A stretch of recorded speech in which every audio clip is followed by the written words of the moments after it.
नमस्कार, मैं हूं खुशबू पांडे। स्वागत है आपका हमारे खास कार्यक्रम जनता सरकार में, जिसमें हम बात करेंगे सत्ता के सिंहासन से लेकर जनता के सरोकार तक। साथ ही हम आपको बताएंगे प्रदेश सरकार की हर उस योजना के बारे में जिनका सीधा संबंध हरियाणा की जनता से है। जो योजनाएं प्रदेश के विकास को नई गति प्रदान करेंगी और हरियाणा की जनता का चहुमुखी विकास भी करेंगी, ताकि प्रदेश की जनता तरक्की की राह पर आगे बढ़े और हरियाणा प्रदेश निरंतर उन्नति की नई ऊंचाइयों को छूता हुआ प्रगतिशील रहे।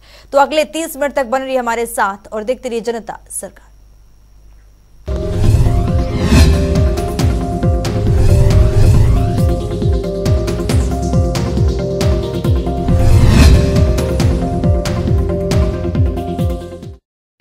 मुख्यमंत्री मनोहर लाल के जनसंवाद कार्यक्रम का आज तीसरा दिन है। इस दौरान मुख्यमंत्री मनोहर लाल नारनौंद विधानसभा के गांव गुराना पहुंचे, जहां उन्होंने नागरिकों की समस्याएं सुनी।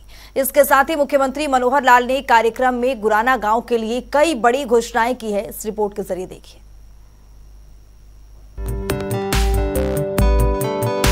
हरियाणा के मुख्यमंत्री मनोहर लाल का जनसंवाद कार्यक्रम लोगों को खूब पसंद आ रहा है, क्योंकि मुख्यमंत्री मनोहर लाल खुद इस कार्यक्रम को आगे बढ़ाने का काम कर रहे हैं। मुख्यमंत्री मनोहर लाल जनसंवाद कार्यक्रम में कई बड़ी घोषणाएं कर नागरिकों की समस्याओं का हल कर रहे हैं।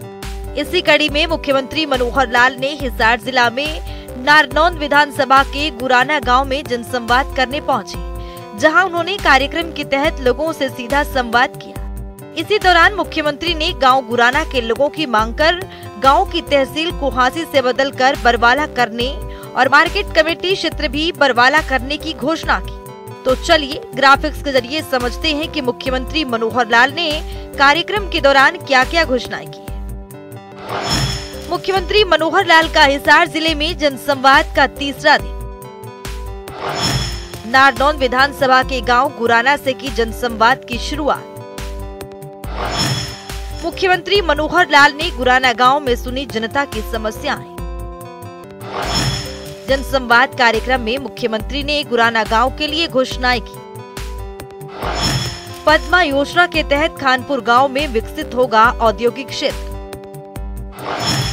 खानपुर और आसपास के गांव में एमएसएमई इकाइयों को मिलेगा बढ़ावा। गुराना गांव की तहसील हांसी से बदलकर होगी बरवाला।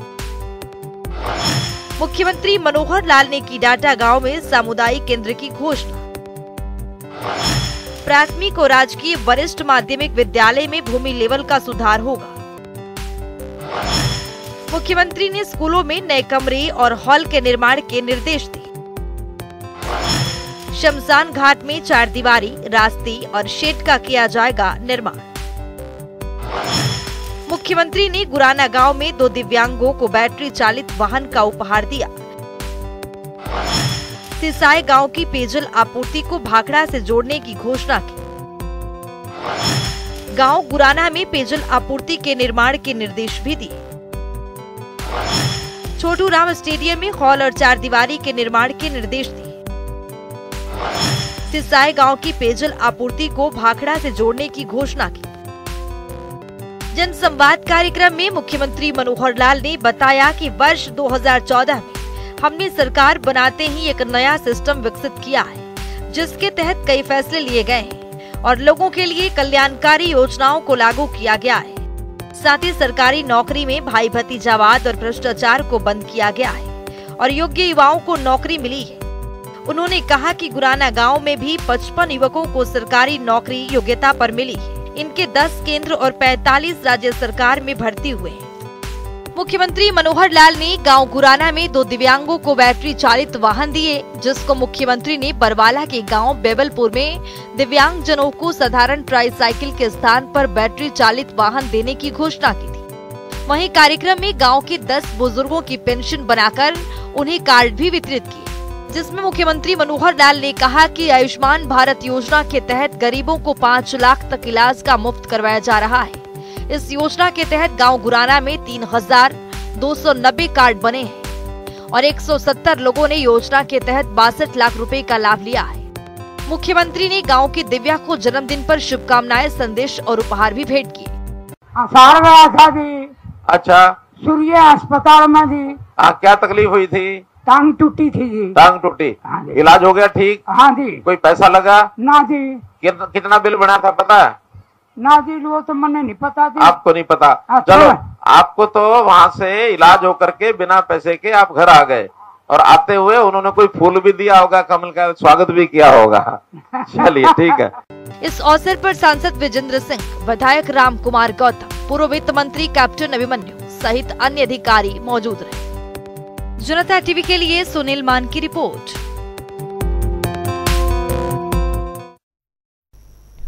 इसके साथ ही हरियाणा के मुख्यमंत्री मनोहर लाल गांव गुराना के बाद नारनौंद पहुंची, जहां उन्होंने ग्रामीणों की समस्याएं सुनी और उनका निदान भी किया। वहीं कार्यक्रम में मुख्यमंत्री मनोहर लाल ने क्षेत्रवासियों को विकास कार्यों को बड़ी सौगात दी है। इस रिपोर्ट के जरिए देखिए। हरियाणा की मनोहर सरकार की कुशल मार्गदर्शन में प्रदेश एक नए कीर्तिमान स्थापित कर रहा है। प्रदेश के मुखिया मनोहर लाल ने जनसंवाद के जरिए लोगों की समस्याओं को सुनने, परखने और समझने के लिए जनसंवाद के जरिए प्रदेश के हर एक जिले में जनसंवाद कर रहे हैं। जनसंवाद का अगला पड़ाव हिसार जिले के गांव नारनौंद पहुंच चुका है, जहां उन्होंने जनसंवाद कार्यक्रम में क्षेत्रवासियों को विकास की कई सौगात दी है। मुख्यमंत्री ने नारनौंद स्थित एसडीएम कार्यालय के समीप लगभग 1.25 एकड़ जमीन को न्यायालय परिसर को ट्रांसफर करने की घोषणा की है। मुख्यमंत्री ने कहा कि नारनौंद से जींद को जाने वाली सड़क के सुधारीकरण की प्रक्रिया आरंभ हो चुकी है, जिसके लिए 13.65 करोड़ रुपए का टेंडर लगाया जा चुका है और जल्द कार्य आरंभ हो जाएगा। इसके साथ ही मुख्यमंत्री मनोहर लाल ने जनसंवाद कार्यक्रम में नागरिकों को विकास कार्यों की कई बड़ी सौगातें दी हैं। तो चलिए अब ग्राफिक्स पर नजर डालते हैं। मुख्यमंत्री ने गांव भाड़ाखेड़ा, सौथा और पनिहरी गांव में सिंचाई नाला बनवाने की घोषणा की। मोट करनैल गांव और गांव धर्मखेड़ी में स्कूल भवनों का निर्माण को मंजूरी दी। मोहल्ला गांव में बच्चों के खेल मैदान की 4 दीवारी और शेड बनाया जाएगा। मुख्यमंत्री ने बांसगांव से भकलाना गांव तक सड़क का किया जाएगा निर्माण। हिसार में नारनौल से खेड़ी जालब सड़क के निर्माण को मंजूरी मिली। जनसंवाद में मुख्यमंत्री ने 6 चौपालों को मंजूरी प्रदान की। पंचायत को विकास कार्यों के लिए वांछित फंड किया जाएगा जारी। मुख्यमंत्री मनोहर लाल ने सरपंचों को आह्वान किया, वांछित फंड का उपयोग करके गांव में विकास कार्य करवाएं। मुख्यमंत्री मनोहर लाल ने बताया कि राज्य सरकार भ्रष्टाचार को जड़ मूल से समाप्त करने के लिए लगातार कार्य कर रही है और इस कार्य में आम जन को भी अपनी भूमिका निभानी होगी। मुख्यमंत्री ने कहा कि भ्रष्टाचार को जड़ मूल से समाप्त करना हम सबकी बड़ी जीत होगी। साथ ही आंगनबाड़ी में आने वाले राशन का वितरण पात्र बच्चों के बीच सुनिश्चित करना होगा। मुख्यमंत्री ने कहा कि राशन वितरण को लेकर अगर कोई शिकायत आती है, संबंधित अधिकारियों और कर्मचारियों के खिलाफ कार्रवाई अमल में लाई जाएगी। मुख्यमंत्री ने कहा कि 1 महीने के बाद नारनौंद क्षेत्र की आंगनबाड़ी की व्यवस्था की चेकिंग करवाई जाएगी।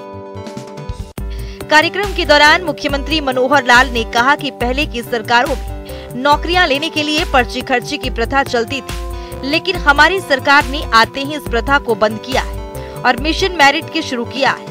हम सरकारी नौकरियों की भर्ती में पूर्ण पारदर्शिता लेकर आए हैं। युवाओं को उनकी योग्यता के आधार पर बिना किसी सिफारिश और पैसों की नौकरी मिल रही है। मुख्यमंत्री ने कहा कि मौजूदा राज्य सरकार के कार्यकाल में विपक्ष की एक महिला नेत्री की बेटी को भी मेरिट के आधार पर नौकरी मिली है।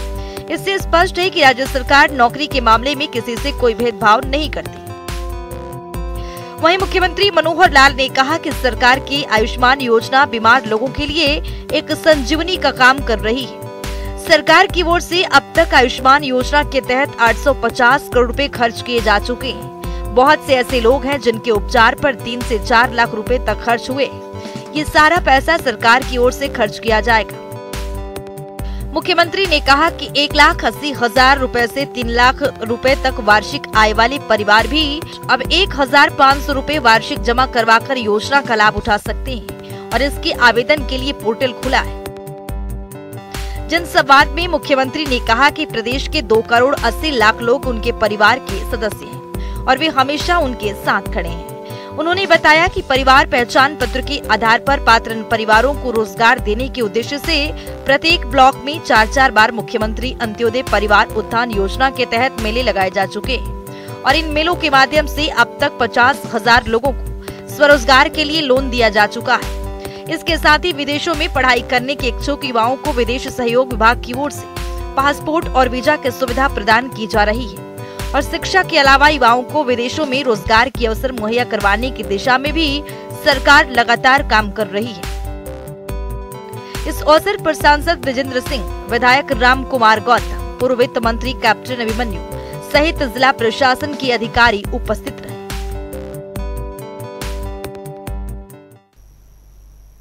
इसके साथ ही मुख्यमंत्री मनोहर लाल उगालन गांव में जनसंवाद कार्यक्रम करने पहुंचे थे, जहां उन्होंने विकास कार्यों को एक बड़ी सौगात दी है। इस रिपोर्ट के जरिए देखिए। हरियाणा के मुख्यमंत्री मनोहर लाल नारनौंद के बाद उगालन गांव में जनसंवाद करने पहुंचे, जहां उन्होंने कार्यक्रम में लोगों से सीधा संवाद कर उनकी समस्याएं सुनी। इस अवसर पर मुख्यमंत्री मनोहर लाल ने नारनौंद क्षेत्र में बारिश न होने की वजह से खराब हुई फसलों की गिरदावरी कर मूल्यांकन करने की आदेश दिए। उन्होंने किसानों को आश्वस्त किया है कि उनकी खराब हुई फसल की भरपाई होगी। जनसंवाद में मुख्यमंत्री मनोहर लाल के समक्ष क्षेत्र के किसानों ने मांग रखी है कि इस क्षेत्र में बारिश नहीं हुई और उनकी फसल सूख गई है। मुख्यमंत्री ने राजस्व विभाग को गिरदावरी कर मूल्यांकन करने की आदेश भी दिए। उन्होंने कहा कि फसल खराब है तो उसकी रिपोर्ट दी जाए। उन्होंने कहा कि जिन किसानों ने फसल बीमा करवाया है उन्हें इसके क्लेम में शामिल करवाया जाएगा और जिन किसानों की फसल का बीमा नहीं है उन्हें खराब फसल का मुआवजा सरकार देगी। इसके साथ ही कार्यक्रम में मुख्यमंत्री ने उगालन और आसपास के गांवों के विकास के लिए अनेक घोषणाएं की। तो चलिए ग्राफिक्स पर नजर डालते हैं। मुख्यमंत्री ने उगालन गांव में बिजली के 33 केवी सब स्टेशन बनाने की घोषणा की। मुख्यमंत्री मनोहर लाल ने मनसावाला तालाब की 4 दीवारी का निर्माण को मंजूरी दी। रामसर तालाब से पानी निकासी के लिए 10 इंच पाइप लाइन प्रोजेक्ट को मंजूरी दी। मुख्यमंत्री ने गांव के स्कूल में लड़कियों के लिए अलग से खेल मैदान बनाने की घोषणा की। मुख्यमंत्री ने खरबला में पीने के पानी की सप्लाई सुदृढ़ करने को मंजूरी दी। सिंघवा में स्कूल की नई बिल्डिंग बनाने, गांव खेड़ी रांगडान में जोहड़ के कार्य को मंजूरी मिली। मुख्यमंत्री मनोहर लाल ने पानी निकासी के कार्यों को मंजूरी प्रदान की। जनसंवाद में मुख्यमंत्री मनोहर लाल ने कहा कि प्रदेश सरकार ने विकास परियोजनाओं को धरातल पर उतारने के साथ साथ नई व्यवस्था बनाई गई है कि किस प्रकार से लोगों के जीवन को सुखी और सरल बनाया जाए और इस कार्य के लिए सरकार ने नागरिकों को पोर्टल के माध्यम से सेवाओं को देना शुरू किया है। मुख्यमंत्री ने कहा कि अपने कामों के लिए लोगों को अब सरकारी कार्यालयों के चक्कर नहीं काटने पड़ते हैं। इतना ही नहीं, मुख्यमंत्री मनोहर लाल ने कहा कि गांव उगालन में परिवार पहचान पत्र के जरिए 69 बुजुर्ग के स्वतः पेंशन बनी है। गांव के 1031 नागरिक बुजुर्ग पेंशन, विधवा और दिव्यांग पेंशन का लाभ ले रहे हैं। जनसंवाद कार्यक्रम में मुख्यमंत्री ने गांव के 7 बुजुर्गों की पेंशन बनाकर उनके कार्ड वितरित किए। इसके साथ ही मुख्यमंत्री मनोहर लाल ने कहा कि आयुष्मान भारत योजना का भी इस गांव के 117 लोगों ने 28,50,000 रुपए का इलाज करवाया है। इस अवसर पर सांसद विजेंद्र सिंह, विधायक राम कुमार गौतम, पूर्व वित्त मंत्री कैप्टन अभिमन्यु सहित अन्य अधिकारी उपस्थित रहे। हरियाणा राज्य जिसने बागवानी के क्षेत्र में कई उपलब्धियां हासिल की है। यहां के मुख्यमंत्री मनोहर लाल के नेतृत्व में बागवानी विभाग नए आयाम स्थापित कर रहा है और हरियाणा के प्रगतिशील किसान परंपरागत खेती को छोड़कर बागवानी की ओर रुख कर रहे हैं। इस रिपोर्ट के जरिए देखिए। हरियाणा राज्य जिसका उदय सन 1966 में तत्कालीन पंजाब के सबसे पिछड़े इलाके को मिलाकर हुआ था, लेकिन यहाँ के जुझारू नागरिकों की मेहनत और इच्छा शक्ति के बलबूते हरियाणा राज्य आज देश के समृद्ध राज्यों में अग्रणी। चाहे उद्योग हो या कृषि, हरियाणा राज्य ने हर क्षेत्र में तरक्की अर्जित की है। कहते हैं आवश्यकता आविष्कार की जननी होती है। समय में बदलाव के साथ जरूरतें बढ़ती भी हैं और बदलती भी हैं, लेकिन जब कृषि के क्षेत्र में विविधीकरण की बात करें तो हरियाणा प्रदेश इसमें भी आदर्श स्थापित कर रहा है। परंपरागत खेती में जोखिम और लागत ज्यादा है, तो हरियाणा के मुख्यमंत्री मनोहर लाल के नेतृत्व में बागवानी विभाग प्रदेश के किसानों के लिए नई नई योजनाएं ला रहा है, जिससे किसानों की आय दोगुना ही नहीं बल्कि कई गुना बढ़ रही है और किसानों को बागवानी विभाग के प्रति अटूट विश्वास बन रहा है। इसी के परिणाम है बागवानी के क्षेत्र में हरियाणा राज्य पूरे देश में चर्चा का केंद्र बन रहा है।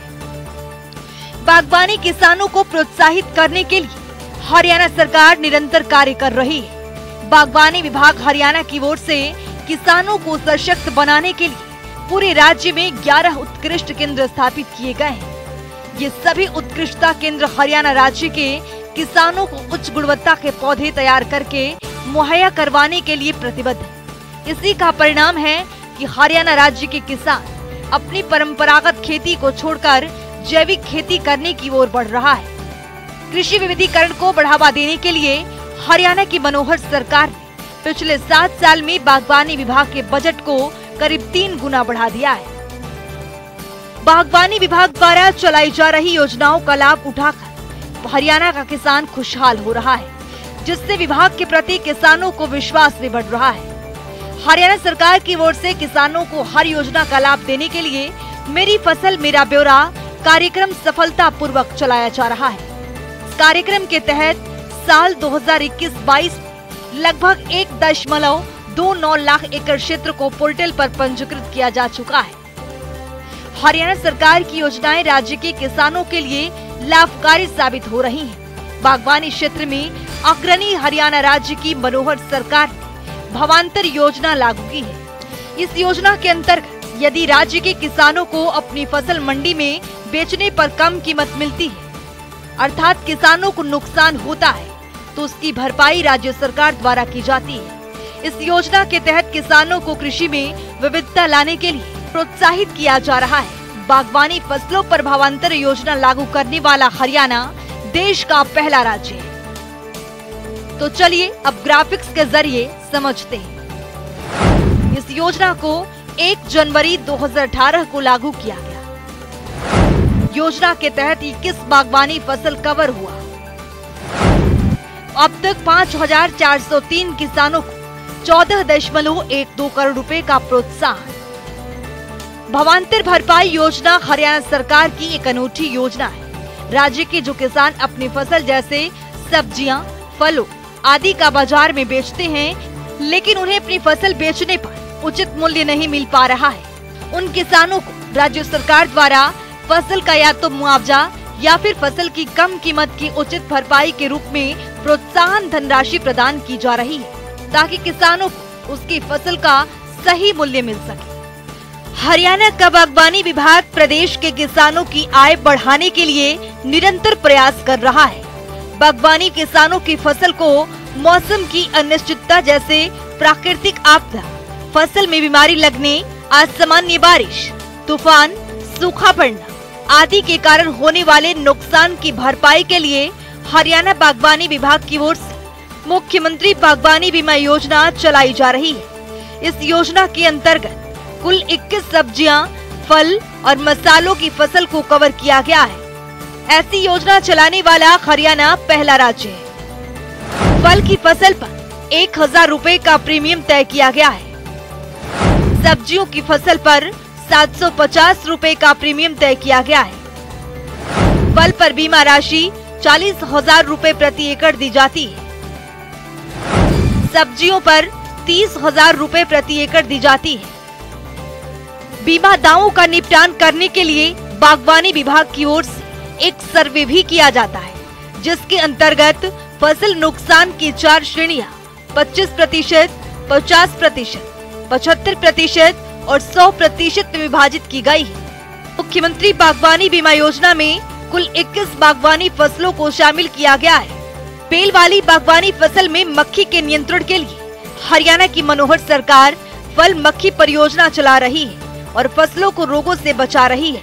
किसानों को खुशहाल करने के लिए हरियाणा सरकार लगातार प्रगति की ओर अग्रसर है। राज्य सरकार ने फलों, सब्जियों, मिट्टी और पानी में कीटनाशक अवशेष सामग्री की प्रवृत्ति के लिए कीटनाशक अवशेष प्रयोगशालाएं भी स्थापित की जा रही हैं। हरियाणा की मनोहर सरकार ने सिरसा और करनाल में अनूठी कीटनाशक अवशेष प्रयोगशालाएं स्थापित की।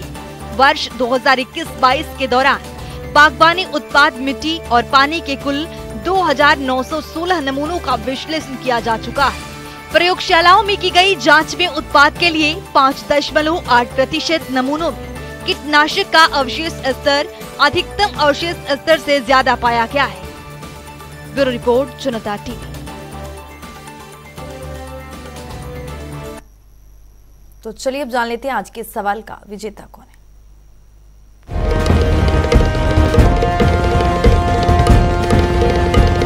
तो बात अब आज के विजेता की। जैसा कि आप जानते हैं, हर रोज एक नया सवाल पूछते हैं। सही जवाब देने वाले के नाम और तस्वीर अपने टेलीविजन स्क्रीन पर दिखाते हैं, साथ ही उसको उपहार भी देते हैं। तो चलिए अब जान लेते हैं कल का हमारा सवाल क्या था और कौन है इसका विजेता। कल का हमारा सवाल था, पराली बेच प्रोत्साहन योजना की शुरुआत कब की गई थी। इसका सही जवाब है सी, अक्टूबर 2020। ढेरों जवाब आए, लेकिन आज के हमारे विजेता हैं इंद्र सिंह परिहार। इंद्र सिंह, आपको बहुत बहुत बधाई। तो फिर पूछेंगे आज का सवाल, देखते रहिए जनता टीवी।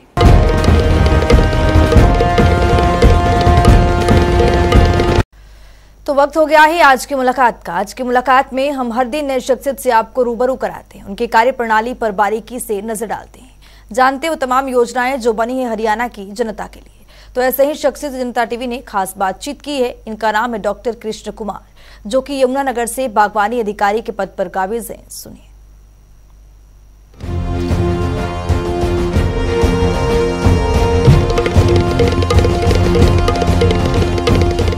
बागवानी विभाग, बागवानी में प्रयोग होने वाली, मुझे लगता है कि एक भी मशीन ऐसी नहीं है जो बागवानी में प्रयोग होती हो और उस पर सब्सिडी विभाग ना देता हो। चाहे वो आलू लगाने की मशीन है, जो कि करीबन ऑटोमेटिक की बात करें तो 6 लाख रुपए की आती है, जिसपे विभाग लगभग 2.5 लाख रुपए की सब्सिडी देता है।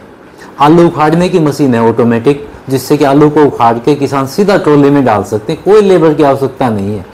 ऐसी मशीन लगभग 25 लाख रुपए की उसकी लागत है, जिसपे विभाग 40 और 50% की सब्सिडी देता है। किसान को क्या चाहिए, फव्वारा चाहिए, अपना स्प्रे पंप चाहिए, उस पर विभाग 40 से 50% सब्सिडी है।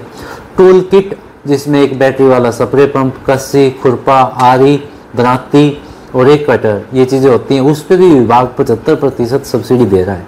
लेकिन ये जो स्कीमें मैं बता रहा हूँ मशीनों के लिए, ये सारी स्कीमें उन किसानों के लिए जो बागवानी के किसान हैं, क्योंकि बागवानी विभाग केवल उन्हीं किसानों को सब्सिडी देता है जो बागवानी खेती से संबंधित है। और इसके लिए जो प्रूफ है, उनको मेरी फसल मेरा ब्यौरा पे अपना पंजीकरण करा के वो प्रिंट आउट हमें देना पड़ेगा, जिससे कि किसान उस पर सब्सिडी ले सकते हैं। इसके अलावा मैं यहाँ पे आपको एक बात और कहूँगा कि काफ़ी सारी, जैसे आने वाला टाइम है, सर्दियाँ अभी स्टार्ट होंगी, उसमें किसानों को प्लास्टिक लो टनल प्रयोग करते हैं, जिससे कि सर्दियों से वो अपनी फसलों को बचा सके। उस पर भी विभाग सब्सिडी दे रहा है 50%। एक किसान को अधिकतम 10,000 स्क्वायर मीटर कवर्ड एरिया की हम सब्सिडी दे सकते हैं। तो किसानों से मेरी अपील है कि वो ऐसी चीज़ें लगाएं जिससे कि वो अगेती मिले उनको, उनकी कीमत उनको ज़्यादा मिले, और उसके लिए जो उनको ज़रूरत है प्लास्टिक लो टनल की, वो उसके लिए वो विभाग में संपर्क करें, क्योंकि विभाग उनको 50% सब्सिडी दे सकता है।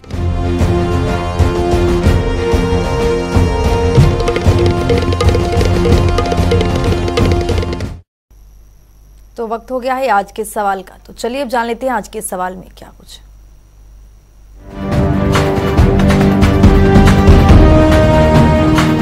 हर रोज की तरह हाजिर हूं आज का सवाल लेकर। जैसा कि आप जानते हैं, हर रोज एक नया सवाल पूछते हो। सही जवाब देने वाले के नाम और तस्वीर अपने टेलीविजन स्क्रीन पर दिखाते हैं, साथ ही उसको उपहार भी देते हैं।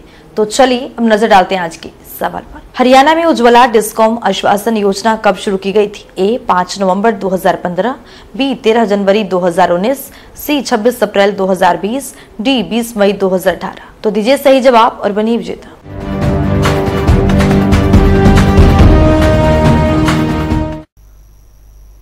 तो इस खास कार्यक्रम के जरिए हमारा मुख्य उद्देश्य है हरियाणा सरकार की कल्याणकारी योजनाओं की जानकारी और उसका लाभ प्रदेश के हर एक नागरिक तक पहुंचाना है, क्योंकि जब प्रदेश का हर एक नागरिक समृद्ध और खुशहाल होगा तभी प्रदेश विकास के पद पर आगे बढ़ेगा। हमारे खास कार्यक्रम जनता सरकार में आज के लिए इतना ही। नमस्कार।